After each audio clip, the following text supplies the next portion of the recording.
What's up guys, Steven Spikes at Spikessignal here, and today we're going to be talking about some of the songwriting and music theory behind Avenged Sevenfold's song Backcountry that came out on their third studio album, City of Evil. I feel like this song has a deceptively simple quality to it, but there was actually a lot more going on under the hood than I anticipated, so I'm looking forward to talking about it right now here on Spikessignal. This song is full of accidentals in a variety of places. I did find though that a classification of D minor made the most sense given the material. I've done my best to approximate what the implied chords are for each part of the song, as well as included the tablature down here for you to follow along on. And while some spots are a little bit messy, you should be able to get the general idea. A final thing to note here is that while there's not much of a difference in general, I did use the music video version of the song. The song starts right as things crash in. I started notation right after the "he who makes a beast out of himself" part. So this is where we'll go ahead and start on the intro.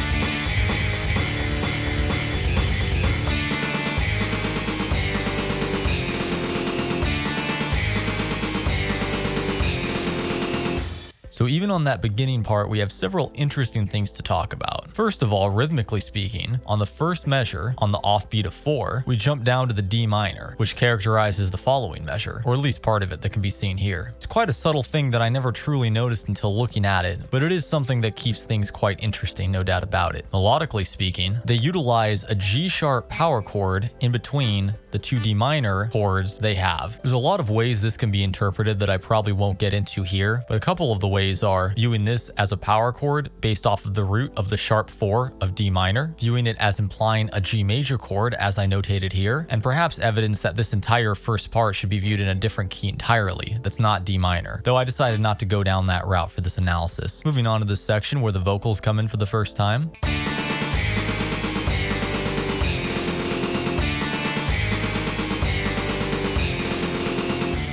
Rhythmically speaking, just like before, we have a chord change on the offbeat of 4 on the first measure of this part, as well as a chord that falls outside of the key once again. Similar logic can be used when describing the G sharp power chord here as in the prior few measures, so the couple reasons I cited as to why that might be going on here can be referred to again. So that's all I'd say about that. Though because they go back to the G minor here, I do feel like they're signaling this as being comprised of notes that are simply outside of the key versus the G sharp implying that this whole section would be from another key entirely. And I wanted to quickly note that for both of these sections, the bass is basically just mimicking what the guitar is doing. And now we get into the verse.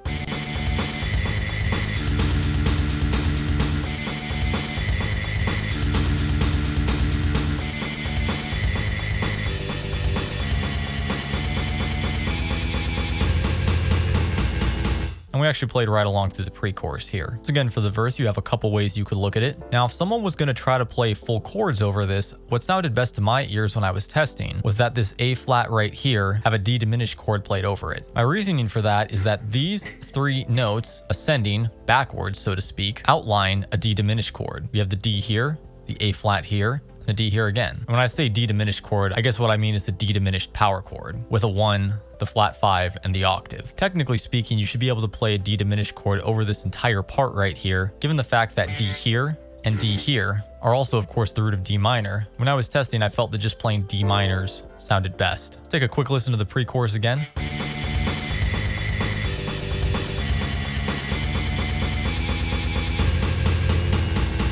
So we have a similar thing going on here as we did in the verse, but there are some differences. So for the first couple notes, we basically have a repeat of the verse, but then there are quickly some differences. Instead of going down to the D, we actually drop down to the G for the lowest note here. We then play that G's flat 5, which is D flat, in which I've noted playing a G diminished chord over would sound decent, before a movement that ascends and then descends diatonically within D minor, ending on the E diminished, which gives some great pull to go into the next part of the song. Now let's take a listen to the chord.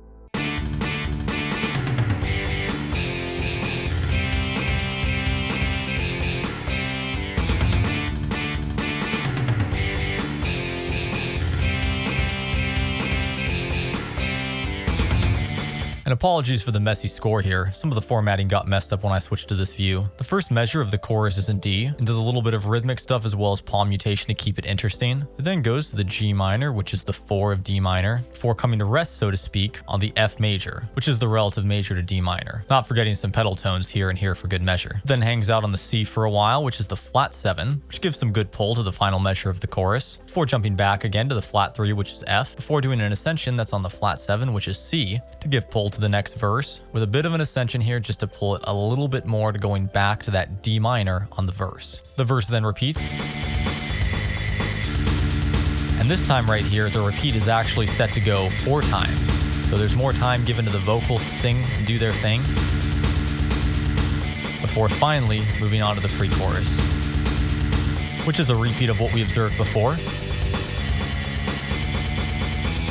once again getting to the chorus for the second time around. And then we go into the clean part. I do want to take a second to talk a little bit about what's going on the bass here as well. It sounds like the bass is hitting different octaves of the same note to keep things interesting, as can be seen right here, hitting this higher D before hitting this lower D, probably because the chords in the guitar are higher in comparison to their palm muted notes they're playing here, as well as some brief contrary motion, or in moving from the G minor to this D pedal tone, the bass moves from the G note down here and then ascends to the D here. It even has a little bit of a sequence right here underneath these relatively stable power chords that transition from F major to a D palm mute. Super subtle stuff here, but all things that add up in the long haul. And then during that little guitar ascension that we discussed before at the very end of the chorus, the bass right here basically follows the E and the F right here, because these two notes on the bass are E and F respectively. But for the first note of ascension, the D right here on the guitar, the bass is actually playing a G. Again, super subtle, but over time, all these variations do add up to create a more interesting final product.